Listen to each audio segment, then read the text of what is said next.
ZPTC వైసీపీకి ఇబ్బందికరంగా మారిందని చెప్పాలి. ఈ ఉప ఎన్నిక వస్తుందని ఎవరూ ఊహించలేదు. ఒంటిమిట్ట జెడ్పీటీసీదైతే అనివార్యమనుకున్నారు. అక్కడ జెడ్పీటీసీగా ఉన్న నాయకుడు ఎమ్మెల్యే అయ్యారు కాబట్టి. కానీ పులివెందుల వ్యవహారం వేరు. జెడ్పీటీసీ రోడ్డు ప్రమాదంలో చనిపోయారు.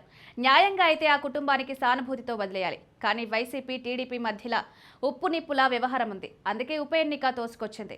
ఇక పులివెందుల జెడ్పీటీసీలో నామినేషన్ల ఉపసంహరణ ఘట్టం ముగిసేటప్పటికీ 19 మంది అభ్యర్థులు బరిలో నిలిచారు.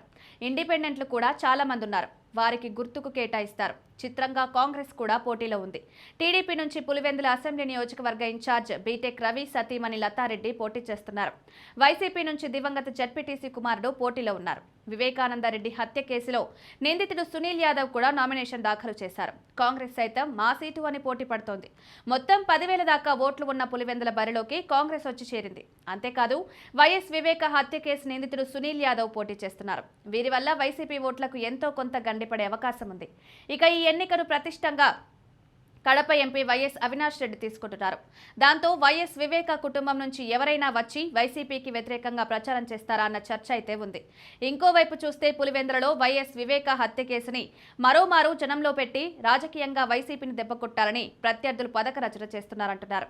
ఇదిలా ఉంటే టీడీపీకి అధికార బలం ఉంది. రాష్ట్ర స్థాయి నుంచి పార్టీ పెద్దల అండదండలు ఉన్నాయి. లక్కీగా ఛాన్స్ వచ్చింది. జగన్ సొంత ఇలాకాలో పులివెందులలో పసుపు జెండా ఎగరేసి ఆ పార్టీ కూసాలు కదిలించాలన్నది కూటమి పెద్దల ప్లాన్ గా ఉంది. దాంతో పదునైన వ్యూహాలను ఖరారు చేస్తున్నారు. వైసీపీ మద్దతుదారులను వెంట ఉండే చిన్న నాయకులకు ఎరవేసి తమ వైపు తిప్పుకునే రాజకీయ క్రీడ అయితే మొదలైందంటున్నారు. వైసీపీ వీటిని తట్టుకుని పోరాడాల్సి ఉంది. ఎత్తుకు పై ఎత్తు వేస్తేనే పులివెందుల జెడ్పీటీసీ వైసీపీ పరమవుతుందంటున్నారు. ఏమాత్రం వ్యూహాలలో తప్పుగా వ్యవహరించినా భారీ మూల్యం చెల్లించాల్సి ఉంటుందంటున్నారు. పులివెందులలో టీడీపీ పోటీ వల్ల లాభమే కానీ పోయేదేమీ లేదు.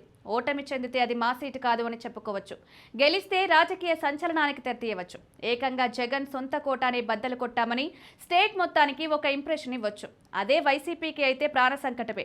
గెలవడం అనివార్యం. తేడా కొడితే మాత్రం అది నేరుగా వైసీపీ అధినాయకత్వానికి ఇబ్బందిగా మారుతుందంటున్నారు. మొత్తం మీద చూస్తే ఈ నెల 12న జరిగే పులివెందుల జెడ్పీటీసీ ఉప ఎన్నికకు కేవలం వారం మాత్రమే గడువు ఉంది. మరి ప్రజలు ఏ విధమైన తీర్పిస్తారో చూడాల్సి ఉంది.